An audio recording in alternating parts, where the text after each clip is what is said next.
출애굽기 23장 1절부터 13절입니다. 교독하시겠는데요. 제가 먼저 읽겠습니다. 너는 거짓된 풍설을 퍼뜨리지 말며 악인과 연합하여 위증하는 증인이 되지 말며 따라 악을 행하지 말며 송사의 다수를 따라 부당한 증언을 하지 말며 가난한 자의 송사라고 해서 편벽되이 두둔하지 말지니라.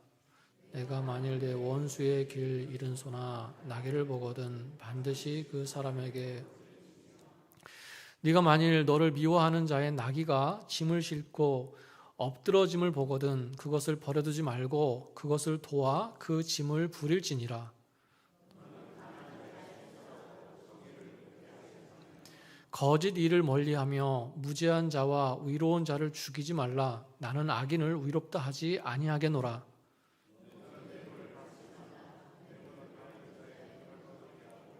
의로운 자의 말을 너는 이방 나그네를 압제하지 말라. 너희가 애굽 땅에서 나그네 되었었은즉 나그네의 사정을 아느니라.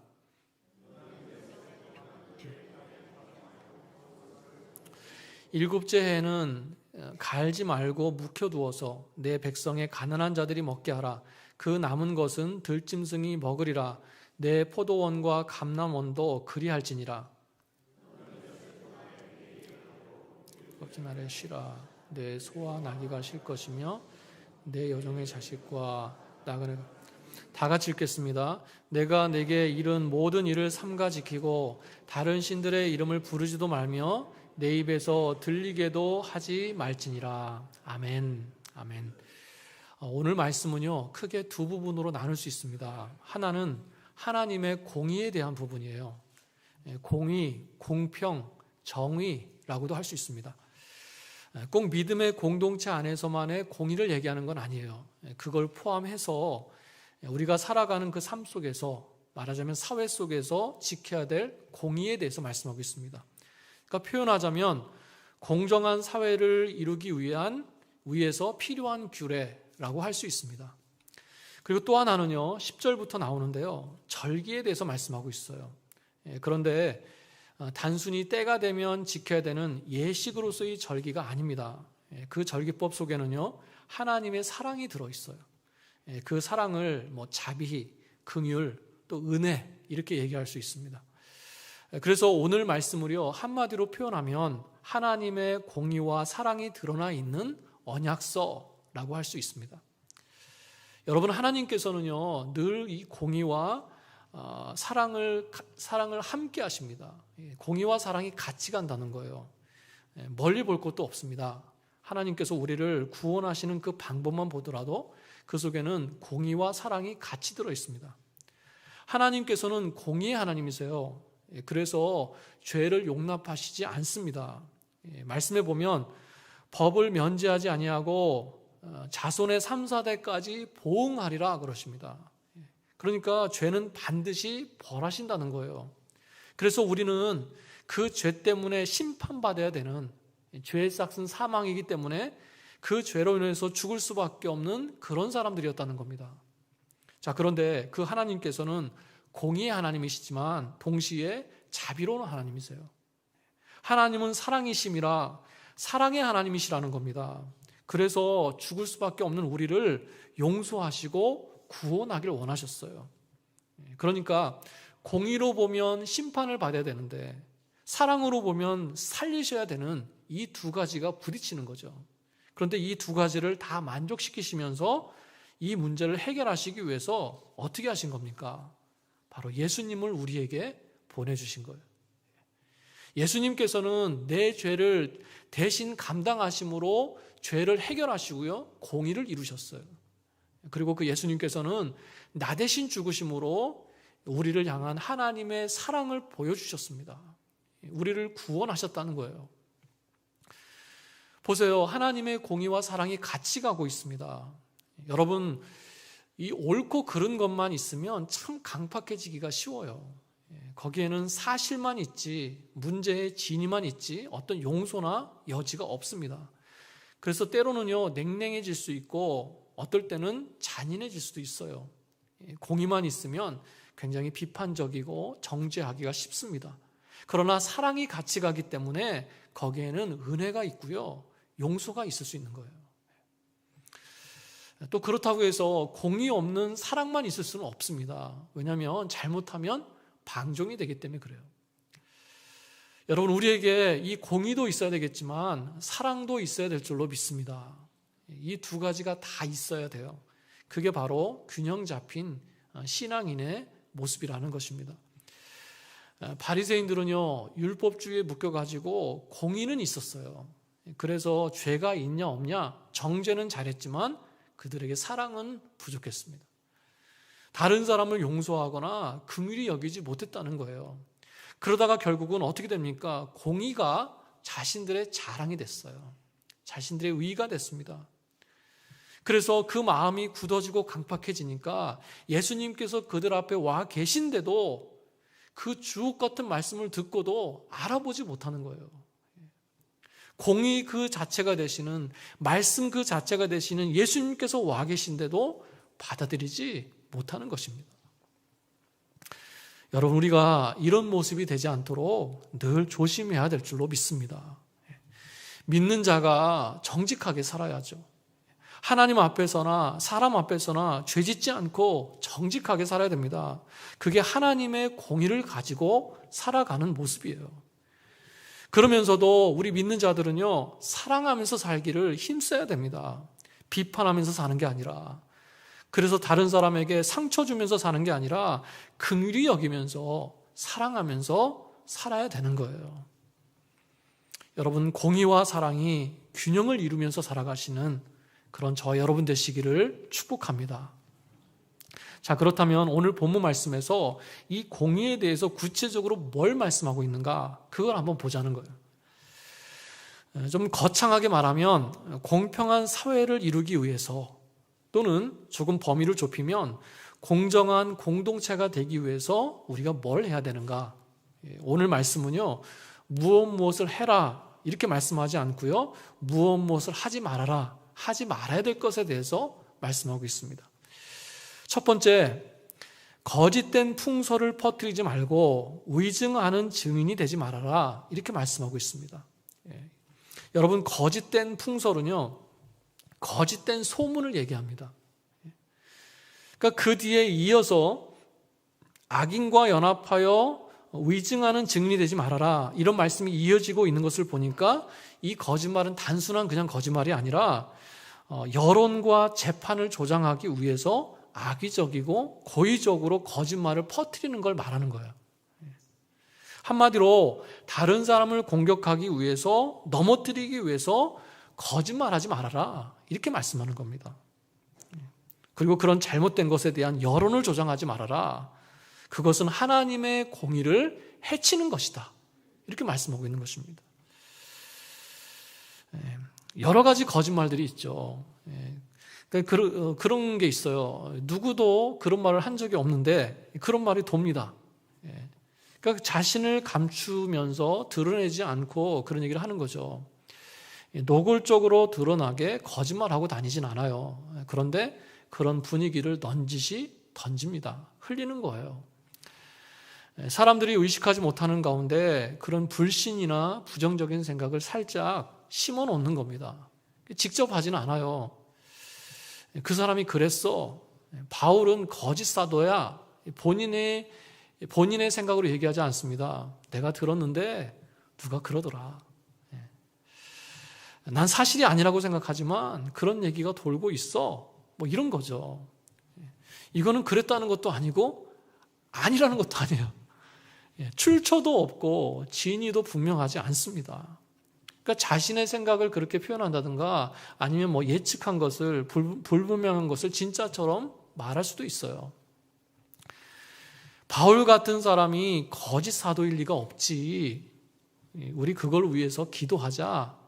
정말 걱정해서 기도하는 사람도 있겠지만 기도를 말하고 싶은 게 아니라 뭡니까? 바울에게 그런 일이 있다는 걸 말하고 싶은 거예요. 사람들이 그 얘기를 딱 들었을 때 진짜냐 가짜냐를 떠나서 먼저는 그런 일이 있었구나, 이걸 생각한다는 거죠. 그리고 처음에는 뭐 그럴 수도 있겠다, 그럴 수도 있지 정도만 심어주는 겁니다. 그러면서 어떻게 돼요? 시간이 지나면서 점점 없었던 소문이 불어납니다. 어느 순간에 보면 그 진실이 되어 있어요. 아니 땐 굴뚝에서 연기가 납니다. 없던 소문도 만들어지고요. 과장되어지더라는 거예요. 그래서 어느 순간에 보니까 내가 나쁜 사람이 되어 있어요. 나만 바보가 되어 있어요. 요즘 그걸 뭐라고 합니까? 가스라이팅 당했다. 그렇게 표현하더라고요. 여러분, 세상의 조직이나 사회에서는 이런 일이 비일비재합니다. 왜냐하면 경쟁 사회를 지향하기 때문에 그래요. 경쟁하지 않으면 살아남을 수 없기 때문에 내 밥그릇을 지켜야 되기 때문에 그렇습니다. 그래서 세상은 상대방을 밟고라도 너의 것을 취해야 된다. 네 것을 빼앗기지 말아라. 이렇게 가르칩니다. 여러분, 그렇다면 그런 모습이 믿음의 공동체 안에는 없을까요? 왜 없겠어요? 그러나 그런 세상도요, 공정하지 않으면 비난받고요, 거짓말이나 부정직한 방법을 당연시 생각하지는 않습니다. 설령 그렇게 살아도 부끄러워할 줄 안다는 거예요. 그런데 교회가 그럴 때가 있습니다. 그런 일이 있으면서도 잘못된 줄을 몰라요. 죄의식이 없고 부끄러워할 줄을 모른다는 것입니다. 왜요? 그래 왔으니까. 우리는 공의나 공평을 생각하면 공정하게 행하는 것, 공평하게 살아가는 것, 이걸 먼저 떠올립니다. 맞아요. 그런 의미가 됩니다. 그런데 오늘 말씀은요, 하지 말아야 될 것을 지금 말씀하고 있어요. 하나님의 공의를 위해서 하지 말아야 될 것, 거짓말하지 말고요. 악하고 거짓된 것, 안 좋은 여론을 조성하지 말라는 거예요. 그건 하나님의 공의를 해치는 것이고 하나님의 공의를 우습게 여기는 것이라는 겁니다. 살아계신 하나님 앞에서 그런 행동을 버젓이 아무렇지도 않게 하고 다니는 것은 뭡니까? 하나님을 만홀히 여기는 거예요. 만홀히 여긴다? 업신 여긴다? 가볍게 여긴다? 이런 뜻입니다. 스스로 속이지 말라. 하나님은 만홀히 여김을 받지 아니하시나니 사람이 무엇으로 심든지 그대로 거두리라. 갈라디아서 6장 7절 말씀이에요. 요즘 이렇게 개정 성경에는 만홀히 여김 이렇게 나와 있지 않아요. 그냥 업신 여기다 이렇게 나와 있습니다. 그것은 스스로를 먼저 속이는 거고요. 하나님을 업신 여기는 거래요. 그래서 그런 행동에는 반드시 심는 대로 거두게 하시는 하나님의 심판이 있다고 말씀하고 있습니다. 하나님의 공의를 해치는 자, 하나님의 공의로 심판을 받을 것이다. 무서운 얘기예요. 그런데 그 하나님 무서운 줄을 모르는 겁니다. 양심이 죽어서 그래요. 죄의식이 없어요. 왜요? 그동안 그래 왔으니까. 그게 신앙생활이고 그게 교회 생활이라고 생각하는 것입니다. 여러분, 말씀에서처럼 거짓된 풍소를 조심하시고요. 악한 사람들과 연합해서 의증하는 증인이 되지 마시기 바랍니다. 또 그런 자리에 가지도 마세요. 그리고 말씀에서처럼 사람에 따라 편벽되이 두둔하지 마시기 바랍니다. 3절을 보니까 이렇게 얘기합니다. 가난한 자의 송사라고 해서 편벽되이 두둔하지 말지니라. 우리가 그냥 이 말씀을 생각 없이 읽으면 가난한 사람을 무시하지 말아라. 재판할 때 가난한 사람을 더 신경 써라. 이렇게 생각하는데요. 아닙니다. 오히려 반대예요. 가난하다고 봐주지 말아라. 이런 뜻입니다. 편벽되다라는 것은 무슨 뜻이냐? 존경하지 말아라. 이런 거예요. 호의를 갖지 말아라. 이런 뜻입니다. 그러니까 재판받는 사람이 가난한 사람이라고 해서 불쌍한 사람이라고 해서 그 재판에서 무조건 호의를 베풀지 말라는 거예요. 한마디로 말하면 뭡니까? 가난한 자든지 부한 자든지 빈부격차, 신부고하를 막론하고 편파적이지 않고 공정하게 재판하라. 이런 뜻이에요. 왜요? 이 공의는요, 사람이 만든 게 아닙니다. 지금 하나님의 공의를 얘기하는 거예요. 이 하나님의 공의는 하나님의 뜻이고 하나님께서 주신 말씀이에요. 사람이 임의대로 바꿀 수 없습니다. 돈이나 권력이나 동정이나 연민에 흔들리지 말라는 거예요. 그 누구라도 아닌 건 아닌 겁니다. 죄는 죄일 뿐이에요. 여러분, 내가 하나님을 사랑하는 것은요, 정의로운 삶으로도 나타나는 줄로 믿습니다. 내가 하나님을 사랑하기 때문에 그 앞에서나 내 삶 속에서 누가 인정해 주지 않아도 정직하고 진실하게 살기를 힘쓰는 거예요. 하나님께서 정하신 그 말씀 앞에서 해야 될 것을 할 뿐만 아니라 하지 말아야 될 것을 철저히 하지 않는 그런 공의로운 사람 되시기를 축복합니다. 자, 두 번째, 공의에 대해서 뭘 말씀하시는가? 다른 사람의 약점을 이용하지 말라, 이렇게 말씀하세요. 4절, 5절을 보시면 예를 들고 있습니다. 어떤 사람이 짐승을 잃어버렸다는 거예요. 그리고 또 어떤 사람이 짐승에 짐을 싣고 가다가 넘어져서 길바닥에 그 짐이 다 쏟아져 버렸다는 겁니다. 그러니까 어떤 사람이 생각하지 못한 공경에 처했다는 거죠. 그걸 도우라는 거예요. 잃어버린 짐승을 보게 되면 찾아서 그 사람에게 돌려주고요. 길바닥에 쏟아져 있는 그 짐을 보면 그냥 지나치지 말고 그 사람을 도와서 짐을 챙겨주라는 거예요. 도와주라는 겁니다. 그런데 문제는 뭐예요? 그 어려움을 당한 사람이 내 원수라는 거예요. 내 원수고 나를 미워하는 사람이라는 겁니다. 의미가 확 달라지죠. 어떻게 했습니까? 사람인지라 잘됐다, 꼬숩다, 못된 짓 하더니 벌 받았다, 이런 마음이 들 수 있겠죠. 도와주는 건 고사하고 방해하고 싶은 그런 유혹도 있을 수 있습니다. 그런데 그럼에도 불구하고 같은 언약의 공동체 안에 속한 백성이라고 한다면 원수라고 할지라도 공경에 처했을 때는 도와주고 외면하지 말라는 거예요. 그러니까 이걸 그렇게 표현할 수 있겠습니다. 비록 사랑으로 움직이지는 못해도 공의로는 움직이라는 거예요. 무슨 말인지 아시겠습니까? 사랑하는 마음으로, 긍휼히 여기는 마음으로 원수를 돕는 거라면 뭐 더 말할 게 뭐가 있겠습니까? 너무너무 좋은 거죠. 그런데 사람인지라 알지만 그렇게 안 될 때가 있잖아요. 원수 아닙니까? 원수. 나를 미워하고 해코지했던 사람이에요. 하루아침에 풀릴 수 없는 그런 관계일 수 있습니다. 그래도 같이 예수 믿는 사람이니까, 같은 공동체 안에서 함께 하나님을 예배하는 사람이니까 공의를 의지해서라도 도와주라는 거예요. 불의한 일을 도우라는 게 아닙니다. 공의를 도와라. 그러니까 네 할 바를 다 하라는 거예요. 여러분, 이 말씀을 보면요, 지난번에도 한번 말씀드렸던 로마서 12장 20절 말씀이 떠오릅니다. 네 원수가 줄이거든 먹이고 목마르거든 마시게 하라. 그리함으로 네가 숯불을 그 머리에 쌓아 놓으리라. 숯불을 그 머리에 올려놓는다라는 뜻인데요. 숯불을 머리에 올려놓으면 어떻겠습니까? 뭐 뜨겁다, 이런 뜻도 되겠죠. 사실 그런 뜻이 아닌데 이게 복수의 의미로 쓰였을 때가 있었어요. 예전에 목사님들이 그런 식으로 해석해서 설교한 적도 있었습니다. 너를 힘들게 하는 사람이 있어? 그러면 하나님께 기도해. 그게 그 사람의 머리에 숯불을 올려놓는 거야. 그러면 때가 되면 그 사람이 바짝 타버릴 거야. 이런 거야. 너를 막는 그 사람 넘어지고 자빠질 거야. 어떤 저주 비슷한 의미로 쓰였어요. 근데 완전히 다른 의미예요. 완전히 다른 의미예요. 예전에 이스라엘은요, 사막기후이기 때문에 가정마다 대부분 화로를 사용했습니다. 난방을 위해서 난방을 위해서라든가 간단한 음식을 만들어 먹기 위해서 화로를 사용했어요. 그래서 이 화로는 꺼트리지 않고 계속 지켰습니다.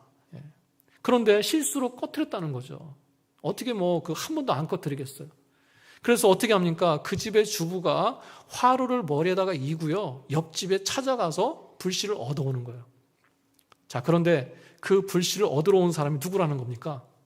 내 원수예요. 평소에 싸우고 미워하고 원수같이 생각하던 사람이 불씨를 얻으러 온 거예요. 그러면 어떤 일이 있겠습니까? 야, 어떻게 하다 불씨를 꺼트렸냐? 너 늦잠 잡냐? 너 왜 이렇게 게으르냐? 약 올릴 수 있겠죠. 꼴 좋다. 비아냥거릴 수 있어요. 아니면 그냥 냉정하게 무시하고 문을 닫아버릴 수도 있습니다. 그런데 어떻게 하라고요? 아무 말도 하지 말고 머리에 이고 온 그 화로에 숯불을 채워주라는 거예요. 그 사람의 필요를 채워주라는 겁니다. 그래서 그 숯불을 머리에 쌓아라. 그 앞에 어떤 말씀을 하고 있는 겁니까? 네 원수가 줄이거든 먹이고 목마르거든 마시게 하라. 이 말씀을 하고 있는 거예요. 그리고 숯불을 그 머리에 쌓아라. 그 말씀 뒤에 이어서 뭐라고 말씀합니까? 악에게 지지 말고 선으로 악을 이겨라. 이렇게 말씀하고 있어요. 원수를 원수로 갚는 것은 악으로 지는 거래요. 악에게 지는 거예요. 흔한 세상 사람들처럼 똑같이 하지 말라는 겁니다. 내가 예수 믿는 사람이라고 한다면 뭔가 달라야 되겠다는 거죠.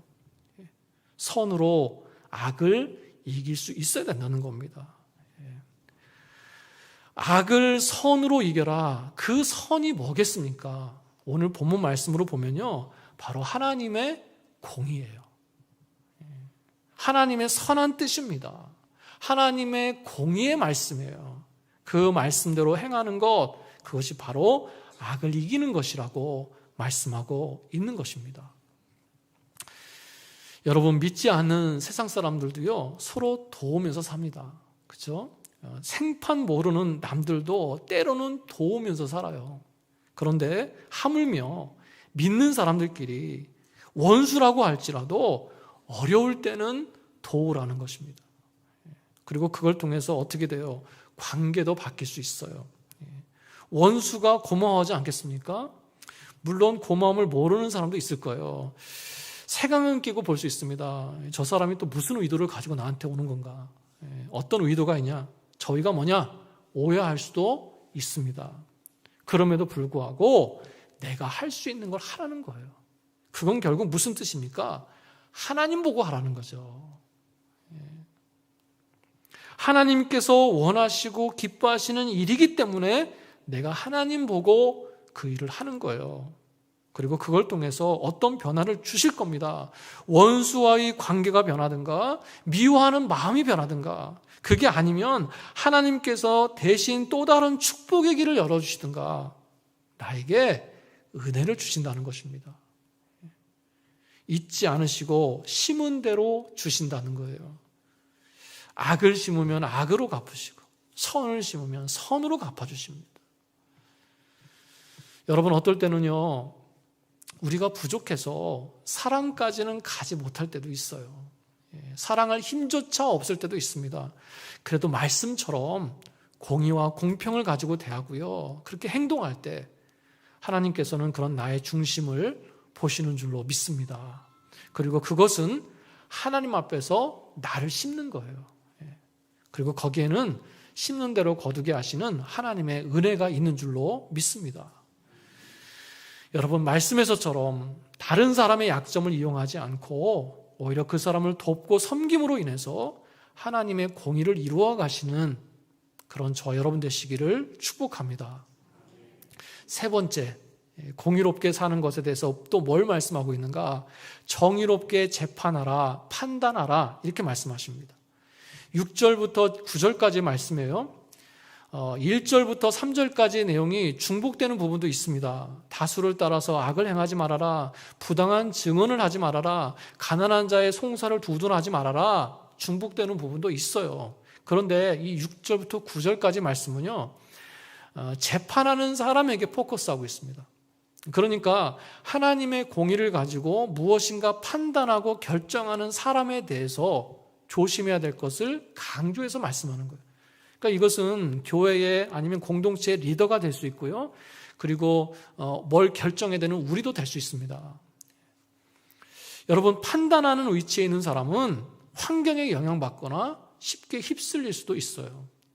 사회적으로 보면 강한 사람, 높은 사람을 두둔하게 되고요, 반면에 가난한 사람, 또 외국인같이 이스라엘 공동체에 속하지 않은 사람에게 불리하거나 억울한 편결을 내릴 수 있습니다. 심지어 어떨 때는요, 죄 없는 사람이나 의로운 사람을 죽음으로 몰아넣는 경우도 있었어요. 멀리 볼 것도 없습니다. 예수님을 잡아 죽인 사람들, 다 종교적인 지도자들이었어요. 그래서 하나님께서는 그런 판단의 자리에 있는 사람에게 거짓으로 재판하거나 악을 행하지 말라고 강조해서 경고하시는 거예요. 특별히 뇌물 받는 걸 금지하십니다. 뇌물을 받으면 바른 재판을 할 수 없다는 거죠. 그때나 지금이나 똑같은 거예요. 하나님께서는요, 불공평한 재판을 통해서 억울한 피해자가 생기는 걸 굉장히 싫어하셨습니다. 왜냐하면 재판장은 하나님께서 세우는 사람이었어요. 당시에는 당연히 그렇게 여겼습니다. 그래서 그런 재판장의 판결은 곧 하나님의 판결로 여겼어요. 그런데 하나님을 대변하는 재판장이 악하게 행동한다거나 사람에 따라 다르게 판단하고 뇌물을 받아가면서 재판하면 사람들이 뭐라고 생각하겠습니까? 하나님께서 공평하지 않으시다, 이렇게 생각한다는 거예요. 하나님이 욕먹는다는 겁니다. 하나님의 공의가 손상된다는 거예요. 여러분, 엘리 제사장들의 그 아들들 기억하시죠? 그들은 제사를 돕는 지도자들이었습니다. 그런데 어떻게 합니까? 하나님께 드려진 것을 중간에 도둑질했어요. 그러면서 하나님의 예배를 멸시했습니다. 악을 행했어요. 그래서 하나님께서 그들을 심판하실 뿐만 아니라 그들 대신 누구를 세우십니까? 사무엘 선지자를 세우시죠. 자, 그런데 사무엘 선지자의 아들들도 그랬습니다. 사무엘이 늙어서 그 아들들이 대신 사사의 일을 돌볼 때 뇌물을 받고 판결을 굽게 했어요. 그래서 백성들이 사무엘에게 찾아와서 뭐라고 그럽니까? 당신은 늙고 당신의 아들들은 당신 같지 않으니 어떻게 달라고요? 우리에게 왕을 주세요 그랬어요. 왕을 주세요.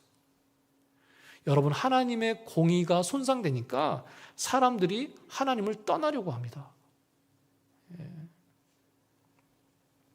교회도 마찬가지예요. 하나님의 공의가 손상되면요, 교회를 떠납니다. 그래서 이 영적인 이 리더들의 영성이 참 중요한 거예요. 리더들은 하나님의 공의를 생각하고 움직여야 됩니다. 특별히 리더들은요, 공동체 안에 죄가 들어오고 어떤 인간적인 생각이나 방법이 들어오는 것을 막아야 됩니다. 영적인 리더가 하나님의 뜻대로 공의대로 행하지 않는데, 행하지 못하는데 그 공동체가 건강할 수 있을까요? 하나님의 뜻에 맞아야죠. 하나님의 정의가 있어야 됩니다. 여러분, 나의 잘못된 판단이 공의롭지 못하고 하나님의 공의에서 벗어나는 그런 결정이 나 하나의 잘못으로 끝나지 않아요. 가정이 영향을 받고요, 공동체가 영향을 받습니다. 그리고 믿지 않는 사람들은 우리 믿는 사람들의 모습을 보면서 교회를 판단하고 하나님을 판단하게 되는 거예요. 그래서 우리가 잘 보고 잘 결정해야 됩니다. 성령님께서 우리의 영적인 눈을 열어주셔서 하나님의 공의를 바로 보고, 정의를 바로 보고, 그 정의가 나의 정의가 되고 우리 가정과 우리 공동체의 정의가 되는 그런 저와 여러분 되시기를 축복합니다. 마지막으로 한 가지 더 말씀드리겠습니다. 앞에서 말씀드린 대로 오늘 말씀은 하나님의 공의와 동시에 하나님의 사랑에 대해서 함께 말씀하고 있어요. 그게 10절부터 13절까지 나와 있습니다. 그러니까 겉으로 보기에는 절기를 말씀하고 있는 것 같아요. 특별히 안식일과 안식년에 대해서 말씀하고 있습니다. 그런데 우리가 하나님께서 왜 이런 안식일과 안식년을 만드셨는가, 이걸 한번 생각해 봐야 됩니다. 왜 절기로까지 지정하셔서 지키게 하시는가? 바로 나를 배려하시고 사랑하시기 때문에 나에게 은혜로 주신 겁니다. 의무로 주신 게 아니라 사랑으로 주신 거예요. 12절을 보시면 6일 동안 일하고 일곱째 날에는 쉬라고 말씀하시면서 뭐라고 하십니까? 내 소와 나귀도 쉬고 내 여종의 자식과 나그네가 숨을 돌리리라. 숨을 돌려라, 이게 무슨 뜻입니까? 기운을 충전하게 하라, 이런 뜻이에요. 기운을 충전하게 하라. 그러니까 이 안식일을 통해서 열악한 환경에서 일하는 종들과 그 가족들까지, 그리고 나그네들까지 휴식을 취하고 재충전할 수 있는 시간으로 주신 거예요. 얼마나 감사합니까? 여러분, 하나님은 종이라고요 막 부리지 않으세요. 무조건 희생만 요구하지 않으십니다. 당신의 종을, 당신의 사람들을 먹이시고 입히시면서 일하세요. 필요를 채워주신다는 겁니다. 그리고 지치면 쉬게 하시고요. 힘들면 충전하고 회복해서 일하게 하시는 것이 바로 하나님이세요. 나를 긍휼히 여기시는 거죠. 내 연약함을 헤아리시고 나를 배려해 주시는 하나님의 사랑입니다. 11절 보세요. 6년 동안 땅에서 농사지어서 그 소산물을 거두고요. 7년째 되는 해를 쉬게 하십니다. 안식년을 말하는 거예요. 그리고 여기서는 나오지는 않지만 50년마다 돌아오는 희년도 있습니다. 희년.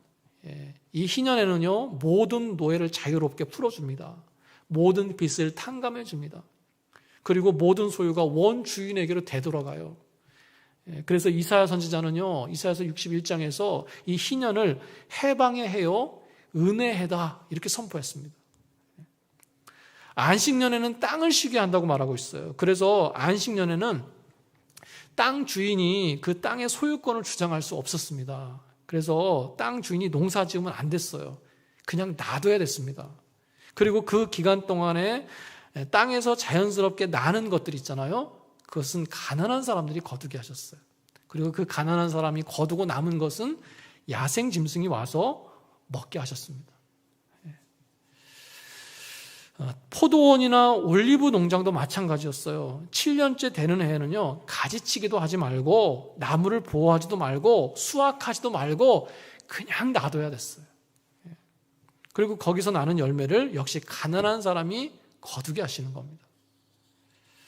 그러니까 안식년은요, 땅을 쉬게 하는 것도 있지만 그 쉬는 것을 통해서 가난한 사람들에게 은혜를 베풀어 주시는 그런 시간이었어요.